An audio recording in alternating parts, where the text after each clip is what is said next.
গোপালগঞ্জের চর পাথালিয়া এলাকায় ট্রেনে কাটা পড়ে শাকিল আহমেদ ফয়সাল এক তরুণ জীবন হারিয়েছে।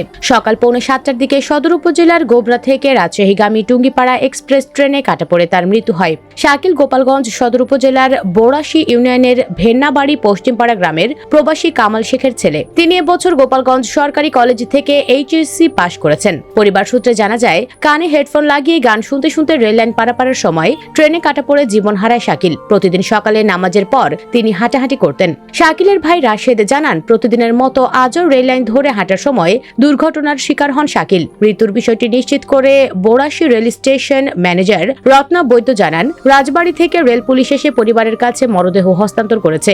ভাঙ্গা রেলওয়ে থানার এসআই সাফুর আহমেদ বলেন, দুর্ঘটনার খবর পেয়ে আমরা ঘটনাস্থলে পৌঁছে মরদেহের সুরতহাল রিপোর্ট তৈরি করেছি। পরে বিকালে পরিবারের আবেদনের পরিপ্রেক্ষিতে শাকিলের মরদেহ হস্তান্তর করা হয়েছে। এদিকে চট্টগ্রামের মিরসরাইয়ে ট্রেনে কাটা পড়ে 3 তরুণ জীবন হারিয়েছে। এদের সবার বাড়ি মিরসরাই উপজেলার জোরারগঞ্জের মধ্যম সোনাপাহাড় এলাকায়। 9টার দিকে উপজেলার সোনাপাহাড় এলাকায় বিএসআরএম কারখানা সংলগ্ন স্থানে দুর্ঘটনা ঘটে। 3 তরুণ হলেন মোহাম্মদ আরাফাত, মোহাম্মদ আনিস ও মোহাম্মদ রিয়াজ। 3 তরুণ হলেন মোহাম্মদ আরাফাত, মোহাম্মদ আনিস ও মোহাম্মদ রিয়াজ। রেলওয়ের পুলিশ জানায়, তারা রেল লাইনের ওপর বসে আড্ডা দিচ্ছিলেন। ট্রেন আসার বিষয়টি খেয়াল করেনি। তবে কোন ট্রেন কাটে পড়ে তাদের মৃত্যু হয়েছে তা রেলওয়ে কর্মকর্তারা নিশ্চিত করতে পারেননি। দুর্ঘটনার পর 3 জনকে স্থানীয় লোকজন উদ্ধার করে মিরসরাই উপজেলা স্বাস্থ্য কমপ্লেক্সে নিয়ে গেলে কর্তব্যরত চিকিৎসক তাদের মৃত ঘোষণা করেন।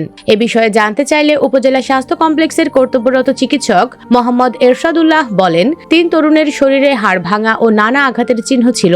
আমরা বিষয়টি পুলিশকে জানালেও পুলিশ আসার আগেই এখান থেকে স্বজনেরা তাড়াহুড়ো করে 3 তরুণের মরদেহ নিয়ে যায়। চট্টগ্রাম রেলওয়ে থানা পুলিশের ভারপ্রাপ্ত কর্মকর্তা এসএম শহীদুল ইসলাম বলেন, 3 তরুণ পেশায় গাড়ির হেল্পার। তারা রেল লাইনের ওপর আড্ডা দিচ্ছিলেন বলে স্থানীয়ভাবে জানা গেছে। ট্রেন আসার বিষয়টি খেয়াল করেননি। দর্শক, রেল লাইনে আড্ডা দেওয়ার সময় সচেতন হওয়া লাগে, তা না হলে যে কোনো সময় ঘটে যেতে পারে বড় ধরনের দুর্ঘটনা। যেভাবে 3 জন রেল লাইনে আড্ডা দিতে গিয়ে জীবন হারিয়েছে, সচেতন না হলে এইভাবে আরো মানুষ জীবন হারাতে পারে। দর্শক, এই কথার সাথে আপনিও একমত হলে কমেন্টে হ্যাঁ লিখে জানিয়ে দিন আপনার মূল্যবান মতামত। ভিডিওটি ভালো লাগলে লাইক ও শেয়ার করুন।